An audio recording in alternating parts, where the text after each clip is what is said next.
Mark, your social media followers will be very much aware of your petition regarding tax changes and increases.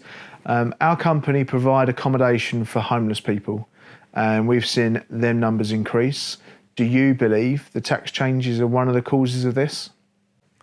I think the tax changes have been the biggest reason for the increase in homelessness that we've seen right across the country. It's no coincidence that as LHA is reduced, as universal credit has come in, as we've seen landlords who own properties in their own names unable to offset all the mortgage interest against the rent.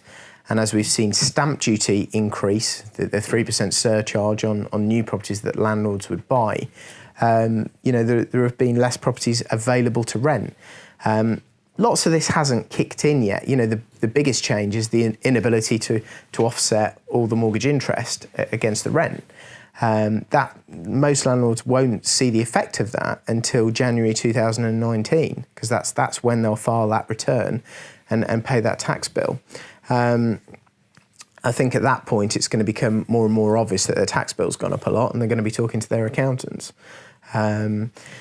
So I think that is definitely that is definitely driving more homelessness, and more and more landlords are unwilling to take tenants on LHA or tenants that are homeless because the rent is reduced so much. We used to get more LHA here than we did private market rent. Now it's the other way around. Yeah, it was probably another £100–150 a month on a 3-bed, and that's why we all did it. And I got a lot of grief for doing it. A lot of our landlords would say, well, this person hasn't paid and they've knackered my house, and I'd sort of remind them they were getting another £1,500 a year, and to a large extent we just went with it.